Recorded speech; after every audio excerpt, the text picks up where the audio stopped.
ആപ്കി അദാലത്തിൽ film star Sonu സൂദിന്റെ മേലുള്ള അടുത്ത കുറ്റാരോപണം അദ്ദേഹത്തിന്റെ ഇമേജ് മാറ്റം അദ്ദേഹം പ്രയോജനപ്പെടുത്തി എന്നുള്ളതാണ്. സോണു, താങ്കളുടെ ഇമേജ് കാരണം തുടക്കം മുതലേ താങ്കൾക്ക് ശരിക്കും ടെൻഷനാണെന്ന് കേട്ടിരുന്നു. അതെ. ആ പേര് ഇഷ്ടപ്പെടാത്തത് കാരണം പേര് മാറ്റാനും താങ്കൾ ആഗ്രഹിച്ചു. സാർ, ഞാൻ വന്നതിന് ശേഷം ഒരുപാട് പേര് ചോദിച്ചിരുന്നു, അതായത് നീ ഒരു ആക്ടറായില്ലേ, അപ്പോൾ എന്ത് പറയുന്നത് വെച്ചാൽ ആക്ടർ സോനു, ഈ ആക്ടറുടെ പേരൊക്കെയാണ് ഒരു സോനു സൂദ് എന്നൊക്കെ പറഞ്ഞത്. പിന്നെ അവർ പറഞ്ഞ കറക്റ്റ് ആയതുകൊണ്ട് ഞാനും വിചാരിച്ചു സോനു സൂദ് എന്നുള്ള പേര് മാറ്റുന്ന ഇതൊരു ആക്ടർക്കുള്ള പേരല്ലെന്ന്. ആ സമയത്തന്ന് ആര്യ എന്ന് പറയുന്ന പേരായിരുന്നു ഫാഷനബിൾ. പഞ്ചാബിൽ ഇങ്ങനെയുള്ള പേരൊക്കെ കാണത്തില്ലേ, അതായത് ബണ്ടി, ബിട്ടു, ബില്ല. പക്ഷേ സാർ, ഞാൻ പഞ്ചാബ് വിട്ടിട്ട് ബോംബെക്കാണ് വന്നേക്കുന്നത്. ഇപ്പോൾ ബോംബെക്കാരെന്താ പറഞ്ഞതെന്ന് വെച്ചാൽ, സാർ സാനു വർക്കൗട്ട് ആവില്ല, വേറെ എന്തെങ്കിലും പേര് മാറ്റാൻ പറഞ്ഞപ്പോൾ ഞാൻ മാറ്റാൻ തുടങ്ങി. അങ്ങോട്ട് ഈ ബുക്കൊക്കെ എടുത്തിട്ട് ഏതാ ഫാഷനബിൾ പേരെന്നൊക്കെ ഞാൻ സെർച്ച് ചെയ്തുകൊണ്ടിരുന്നു വന്ന്. ആ സമയത്ത് ഈ ആര്യൻ എന്ന് പറഞ്ഞ പേരൊക്കെ ഉണ്ടായിരുന്നു. അപ്പോൾ ആ പേരൊക്കെ വെച്ച് ഞാൻ അങ്ങോട്ട് ഒരു 10 ദിവസത്തിന് ആ പേരിലായിരുന്നു ഞാനെന്ന്. പക്ഷേ എളുപ്പത്തിൽ വായിന്ന് സോനു സൂദ് തന്നെ പിന്നെ വരുന്നതും. അതിനുശേഷം പിന്നെ ഞാൻ അങ്ങോട്ട് എന്ത് ചെയ്യാനാ, പിന്നെ ഞാൻ എന്ത് വിചാരിച്ചെന്ന് വെച്ചാൽ സോനു സൂദ് എന്ന് പറഞ്ഞ പേര് ഇത്രയും ദൂരം എടുത്തോണ്ട് വന്നെങ്കിൽ ഇനി അത് മുകളിലോട്ട് എടുത്തോണ്ട് പോകുമല്ലോ. ഐ തിങ്ക് ഞാൻ മുകളിലോട്ട് കയറിയെന്ന് തോന്നുന്നു. താങ്കൾ എത്രത്തോളം പ്രശസ്തനാണെന്ന് വെച്ചാൽ കുട്ടികൾക്ക് പോലും താങ്കളുടെ പേരാണ് വെക്കുന്നത്. അതെ സാർ, എൻ്റെ പേര് ഒരുപാട് പേർക്കുണ്ട്. ബീഹാറിൽ ഗുപ്ത സാർ ഉണ്ടായിരുന്നു, അപ്പോൾ അദ്ദേഹത്തിൻ്റെ മോന് അദ്ദേഹം സോനു സൂദ് എന്നാണ് പേരിട്ടത്. ഗുപ്ത എങ്ങനെ സോനു സൂദ് ആവുന്നതെന്ന് ചോദിച്ചു. സോനു സൂദ് ഗുപ്തയാക്കി മാറ്റിയവർ. അദ്ദേഹത്തിന് ഇപ്പോഴും മീറ്റ് ചെയ്യാം. അപ്പോൾ ഞാൻ ഹായ് സാർ, സുഖമാണ്. അപ്പോൾ ഞാൻ പറയും ഓക്കെ, കുഴപ്പമില്ല, അച്ഛനും അമ്മയും നല്ല പേരാണ് ഇട്ടേക്കുന്നത്. സോണു, ഇതൊക്കെ കേൾക്കാൻ വളരെ സന്തോഷമുള്ള കാര്യമാണ്. പക്ഷെ താങ്കൾ ഇതിനുവേണ്ടി എന്തുമാത്രം കഷ്ടപ്പെട്ടിട്ടുണ്ട്. രാത്രിയും പകലും കഷ്ടപ്പെട്ട് പാവങ്ങളെ വീട്ടിലേക്ക് അയച്ചു, സ്റ്റുഡൻസിനെ ഫ്ലൈറ്റിൽ കൊണ്ടുവന്നു, മെഡിക്കലി ഓപ്പറേഷൻ സഹായിച്ചു, വിദ്യാഭ്യാസത്തിന് സഹായിച്ചു. പക്ഷെ ജനങ്ങൾ ഇതാണ് ചോദിക്കുന്നത്, ഇദ്ദേഹം ഒരു സെലിബ്രിറ്റി ആയിട്ടുള്ളപ്പോൾ എന്തിനാണ് ഇതൊക്കെ ചെയ്യുന്നത്? ഇമേജ് ഡെവലപ്പ് ചെയ്യാനാണോ അതോ പേരും പ്രശസ്തിക്കോ? ഞാൻ ചില ആൾക്കാർക്ക് ഭക്ഷണം കൊടുക്കാനായിട്ട് പോയി. അപ്പോൾ പോകുന്ന സമയത്ത് കുറച്ച് ആൾക്കാരെ ഞാൻ വീട്ടിലോട്ട് അയക്കാൻ തുടങ്ങി. ജനങ്ങളുടെ വിശ്വാസം വരുമ്പോഴാണ് നാട് രാജ്യം എല്ലാം ഒരുമിച്ചാവുന്ന പോലെ ഒരു ഫീൽ. എനിക്ക് ഒട്ടും അറിയാൻ മേല ഞാൻ ഈ ലെവലിലോട്ട് എത്തി എന്നുള്ള കാര്യം പോലും. ജനങ്ങൾ ഒരുപാട് ചോദിക്കാൻ ആരംഭിച്ചു, ഇദ്ദേഹം എപ്പോഴാണ് ഇത്രയും ലെവലിലോട്ട് കയറി വന്നതെന്നുള്ളത്. ജനങ്ങൾ പറഞ്ഞു ഇതൊക്കെ സ്റ്റോപ്പ് ആവും എന്നുള്ള കാര്യം, അതായത് ഒരു മാസത്തിൽ ഇതൊക്കെ തീരുമെന്നും പറഞ്ഞു. 2.5 വർഷമായി സാർ. ആ സമയം കോവിഡിൽ എന്തോരം പണിയെടുത്തിട്ടുണ്ടോ അതിനേക്കാൾ ഒരുപാട് പണി ഇപ്പം എടുക്കാൻ കഴിയുന്നുണ്ട് ഞങ്ങളെ കൊണ്ട്. ഇപ്പം ഇന്ന് നിങ്ങൾ ഞങ്ങളുടെ വീട്ടിലോട്ട് വന്നാൽ 365 ഡേയ്സ് എന്നാണെങ്കിൽ പോലും 5-6 പേര് എപ്പോഴും വീട്ടിൻ്റെ അടുത്ത് വരും, ഉറങ്ങും അവിടെ കിടന്ന്, എവിടെ നിന്നാണെങ്കിലും വന്നേക്കും, ഒരുപാട് സ്ഥലത്ത്. സോ ഇതൊക്കെ സാർ, ഞാനൊരു കാര്യം മനസ്സിലാക്കി. ഇത്രയും വർഷം സമയത്ത് ഞാനൊന്ന് മനസ്സിലാക്കി, വിശ്വാസവും ട്രൈ ചെയ്യുന്നതാണ് ഈ ലോകത്തും വെച്ച് ഏറ്റവും വലിയൊരു വാക്കെന്നുള്ളത്. നിങ്ങളെ ഒരാൾ പോലും വിശ്വസിച്ചില്ലെങ്കിൽ നിങ്ങളുടെ ജീവിതം വേസ്റ്റാണ്. നിങ്ങൾ ഒരാൾക്ക് വേണ്ടി ശ്രമിച്ചില്ലെങ്കിൽ എനിക്ക് എന്താ തോന്നിയെന്ന് വെച്ചാൽ നിങ്ങൾ ഫേമസ് ആവാൻ അത്ര അർഹതപ്പെടുന്നില്ലെന്ന്. ഞാൻ ആ വിശ്വാസത്തിന് വേണ്ടി ഒരുപാട് ട്രൈ ചെയ്യും, ഒരുപാട് പ്രാവശ്യം ഞാൻ ഫെയിലും ആവും. എല്ലാവരുടെ ജീവിതം ഒരു ഘട്ടത്തിൽ മാറ്റാൻ കഴിയും നമ്മളെ കൊണ്ട്. അതുകൊണ്ട് എന്നെ കൊണ്ട് പറ്റുന്ന അളവിന് മാക്സിമം ട്രൈ ചെയ്തിരിക്കും സാർ. ഇതുകൊണ്ട് ചില നന്മകളും സംഭവിച്ചു സാർ. ഞാൻ കേട്ടത് ഇതിനു മുൻപ് താങ്കളെ ബ്രാൻഡ്സ് എല്ലാം റിജക്ട് ചെയ്തതാണ്. ഇപ്പൊ അതേ ബ്രാൻഡ്സ് താങ്കളെ തേടി വന്നിരിക്കുന്നു. സാർ, നല്ല കാര്യമാണ് സാർ. ഞാൻ ബ്രാൻഡ്സിന് പോലും പണി കൊടുത്തിട്ടുണ്ട്. എൻ്റെ അടുത്ത് എന്തോരം ബ്രാൻഡ്സ് വന്നിട്ടുണ്ടോ, മൊബൈൽ ഫോൺ ബ്രാൻഡ്സ് വന്നിട്ടുണ്ട്. ഞാൻ ഒരു 5,000 and 6,000 ഫോൺസിനോളം കൊടുത്തിട്ടുണ്ട്. സ്റ്റീൽ ബ്രാൻഡൊക്കെ വരുമ്പോൾ ഞാൻ ഈ റിക്ഷാസൊക്കെ പാവപ്പെട്ടവർക്ക് വേണ്ടി കൊടുപ്പിച്ചു. പിന്നെ കമ്പ്യൂട്ടർ ബ്രാൻഡ്സ് വരുന്ന സമയത്ത് ഞാനത് ചെയ്തുകൊണ്ട് തന്നെ ഇരിക്കുന്നത്. അവർ ഇന്നും അത് റിപ്പീറ്റ് ചെയ്യുന്നതിന് കാരണം എന്താണെന്ന് വെച്ചാൽ മാക്സിമം ബ്രാൻഡിങ്ങിനെ ഞാൻ ഷെയർ ചെയ്യുന്നുണ്ട്.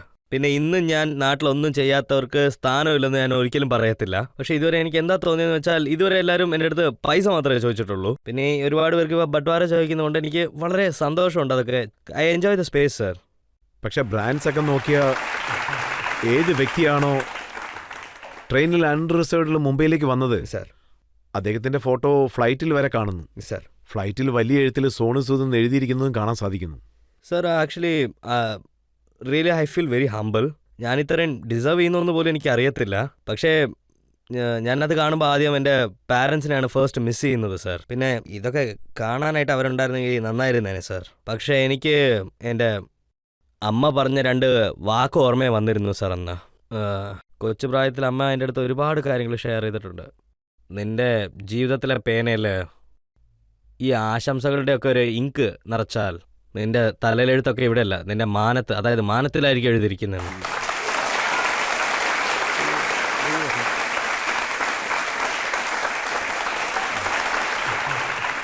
പക്ഷേ താങ്കളുടെ തുടക്കകാലത്ത് താങ്കൾ കോമിക്കിൽ നാഗരാജായിരുന്നു. അതിൻ്റെ ചില ഫോട്ടോസൊക്കെ എൻ്റെ പക്കലുണ്ട്, അത് ഓഡിയൻസിനെ കാണിക്കാൻ ആഗ്രഹിക്കുന്നു. Nagaraj, जुर्म का दुश्मन, जिसके आगे है बेअसर आग का तूफान, आंखों में सम्मोहन, हाथों से निकले जहरीले नागराज, अपराधियों का मिटा दे नामो निशान। राज कॉमिक्स में नागराज का नया कॉमिक। ഇത് വ്യത്യസ്തമായിട്ടുള്ള ഒരു റോളാണല്ലോ. കണ്ണിന് തീയൊക്കെ വരുന്നുണ്ട്. സർ ഞാൻ ഡൽഹിയിൽ സ്ട്രഗിൾസ് സ്റ്റാർട്ട് ചെയ്ത ഈ സമയത്തെ ഈ ഡൽഹിയിൽ മറ്റേ ഈ ആഡ് കിട്ടിയത് ഏറ്റവും വലിയൊരു കാര്യമായിരുന്നു. കാരണം വലിയ ആഡായിരുന്നു അന്ന്. ഡൽഹിയിൽ ഞങ്ങളിത് ഷൂട്ട് ചെയ്യാൻ പോയിരുന്നു. അന്ന് ആ ആഡ് റിലീസായി. സോ അന്ന് റിസൾട്ട് എതിരി വന്നപ്പോൾ, റിസൾട്ടൊക്കെ കോമിക്സ് ബുക്സിൽ വന്നപ്പോൾ രാജ്പൂത് നഗറിലാണ് ഞാൻ ചുറ്റിക്കൊണ്ടിരുന്നത്. അവിടെ കോമിക്സ് ഒക്കെ പുറത്തിട്ട് വിറ്റോണ്ടിരുന്നു. അവരൊക്കെ എന്നെ കണ്ടിട്ട് നാഗരാജെത്തി എന്ന് പറഞ്ഞിട്ടിരുന്നു. ഞാൻ എൻ്റെ സിസ്റ്ററുടെ കൂടെ പോയിക്കൊണ്ടിരുന്ന. ഞാൻ ചോദിച്ചു എന്നെ എങ്ങനെ നിങ്ങൾ ഈ കണ്ടുപിടിച്ചെന്ന് ചോദിച്ചപ്പോൾ അവര് പെട്ടെന്ന് ആ കോമിക്സ് എടുത്ത് എൻ്റെ അടുത്ത് കാണിച്ച്. എന്നിട്ട് സിസ്റ്റർ എക്സൈറ്റ് ആയിട്ട് കോമിക്സ് മേടിക്കാൻ പോയപ്പോൾ ഞാൻ പെട്ടെന്ന് വേണ്ട എന്നങ്ങോട്ട് ഞാൻ പറഞ്ഞിരുന്നു. ഞാൻ കോമിക്സ് മേടിക്കേണ്ടെന്നാ പറഞ്ഞു. അപ്പോൾ നിങ്ങൾ തന്നെ എൻ്റെ റിസൾട്ട് കണ്ടില്ലേ ഇപ്പോൾ? നോക്കൂ, നാഗരാജ് എവിടെയാണ്? സർ, ഇപ്പോൾ സോനു സൂദ് എവിടെയാണ്? താങ്കളുടെ പേരിൽ ജനങ്ങൾ ഫുഡ് സ്റ്റാളൊക്കെ വെക്കുന്നു. ധാരാളം ഫോട്ടോസ് ഞാനും കണ്ടിട്ടുണ്ട്. സോനു സൂദിന്റെ പേരിൽ എത്രയോ ലേഡീസ് കോർണറും ഉണ്ട്. പലരും കടകൾക്ക് സോനു സൂദ് എന്നാണ് പേര് വെച്ചിരിക്കുന്നത്. സർ, ഞാൻ പറഞ്ഞത് ഇതാണ്. അവർക്കൊക്കെ എൻ്റെ ആശംസകളായിരുന്നു. എല്ലാത്തിനും കാരണം ഞാൻ എവിടെ പോയാലും അത് ഫാസ്റ്റ് ഫുഡ് കോർണേഴ്സ് ഒക്കെ ഇങ്ങനെ ഓപ്പൺ ചെയ്തിരിക്കും. ലാസ്റ്റ് വീക്ക് ഞാൻ ജയ്പൂരിലോട്ട് പോയി. കോവിഡിൽ ഒരാൾ കട ഓപ്പൺ ചെയ്തിരുന്നു. സോനു സൂദിൻ്റെ ഫാസ്റ്റ് ഫുഡ് എന്ന് പറഞ്ഞ് ഓപ്പൺ ചെയ്തതാ. ഞാൻ ജയ്പൂരിൽ നിങ്ങളുടെ പേരിട്ട് കട ഓപ്പൺ ചെയ്തപ്പോൾ കട നല്ല ഓട്ടമാണെന്നൊക്കെ പറഞ്ഞു. അപ്പം ഞാൻ എന്താ പറഞ്ഞതെന്ന് വെച്ചാൽ, ഞാൻ ഒരു ദിവസം എൻ്റെ കടയിലോട്ട് വരുമ്പോൾ നീ നല്ലപോലെ ബട്ടർ ഉപയോഗിക്കാൻ തയ്യാറായിക്കൊന്ന. ലാസ്റ്റ് വീക്ക് ഞാൻ ജയ്പൂരിലോട്ട് ഒരു പണിയായിട്ട് പോയതായിരുന്നു. അപ്പം ഞാൻ ആ കടയിലോട്ട് കഴിക്കാൻ പോയതാണ്. അപ്പം ഞാൻ ബട്ടർ റെഡിയാണോ, കഴിക്കാൻ തയ്യാറല്ലേ എന്ന് ചോദിച്ചു. സോ എനിക്ക് എന്താ തോന്നിയെന്ന് വെച്ചാൽ അവരുമായി നല്ല റിലേഷൻഷിപ്പ് ഉണ്ടെന്ന്. എനിക്കും അവർക്കും ഒരു നല്ല കണക്ഷൻ, അതായത് ബോണ്ടിങ് പോലും ഇല്ല. താങ്കൾ എവിടെ പോയാലും അത് വീഡിയോ എടുത്ത് പോസ്റ്റ് ചെയ്യാറുണ്ടല്ലേ? ഞാൻ എന്താ പറഞ്ഞു വരുന്നതെന്ന് വെച്ചാൽ, ഞാൻ ഇല്ലാത്ത സമയത്ത് എൻ്റെ പിള്ളേരൊക്കെ കണ്ട് ഇതുപോലത്തെ ഒരുപാട് സർവീസസും നല്ല കാര്യങ്ങളൊക്കെ ചെയ്യണമെന്നാണ് ശരിക്കും എൻ്റെ ആഗ്രഹമൊക്കെ. ചില ആൾക്കാർ അവർ തന്നെ വന്ന് എൻ്റെ അടുത്ത് ഡയറക്റ്റായിട്ട് ചോദിക്കും. പക്ഷേ ചില ആൾക്കാർ ചോദിക്കാൻ മടിക്കും. നമ്മളാണ് അവരുടെ അടുത്ത് പോയി അവരുടെ ഉള്ള എല്ലാം നമ്മൾ മാറ്റിയെടുക്കേണ്ടത്. ഇതൊരു ഇമ്പോർട്ടൻറ്റ് മെസ്സേജാണ്. പബ്ലിക്കിൽ എല്ലാവരെയും നമ്മൾ വിളിച്ചുകൊണ്ട് പോകണം നമ്മുടെ ഒപ്പം. നോക്കൂ, സൗത്തിലുള്ള ജനങ്ങൾ താങ്കൾക്ക് ക്ഷേത്രമൊക്കെ നിർമ്മിച്ചിട്ടുണ്ട്. താങ്കളെ ദൈവമാക്കിയിരിക്കുക. ഇത് കുറച്ച് ഓവറായിട്ട്. അതെ സർ, അധികമാ. ഞാനത് ഒരിക്കലും വേണ്ടെന്നാണ് പറഞ്ഞത്. ഞാൻ പറഞ്ഞത് ഒരു സ്കൂൾ കെട്ടാനായിട്ടാ. എന്തെങ്കിലും വേണമെങ്കിൽ ഒരു ഹോസ്പിറ്റൽ കെട്ടിക്കാൻ എൻ്റെ പേരിൽ. ഇങ്ങനെയൊന്നും നിങ്ങൾ ചെയ്യാൻ പാടില്ല. ബംഗാളി പോലും സ്കൂളൊക്കെ കെട്ടിയിട്ടുണ്ട്. സോ എനിക്കെന്താ തോന്നിയെന്ന് വെച്ചാൽ, ഞാൻ എൻ്റെ ഈ പേര് വെച്ച് ഞാൻ ഒരിക്കലും ആരെയും യൂസ് ചെയ്തിട്ടില്ല. I don't deserve that. ഒരിക്കലും ഇല്ലത്. പക്ഷേ ജനങ്ങളുടെ എമോഷൻ എന്നെ എനിക്കൊരു വലിയ ചുമതലയുള്ള പോലെയാണ് അത് ശരിക്കും.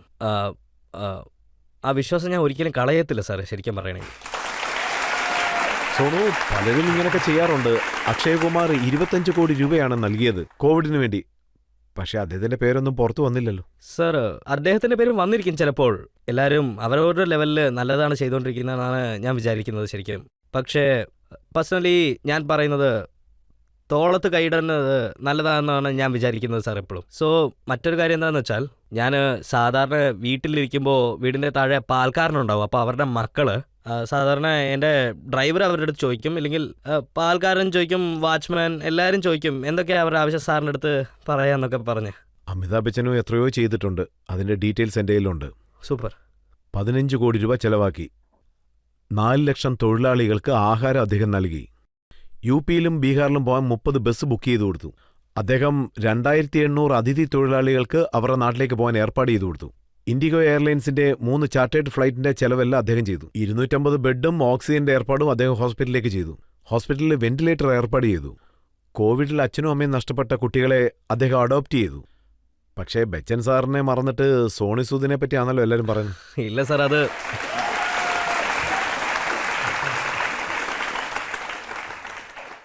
സർ, ബച്ചൻ സർ ഞങ്ങളുടെ എല്ലാവരും ഒരു ഇൻസ്പിറേഷനാണ്. വലിയ മഹാനാണ് അദ്ദേഹം. പിന്നെ അദ്ദേഹം നല്ലപോലെ പണിയെടുക്കുന്ന മനുഷ്യനാണ്.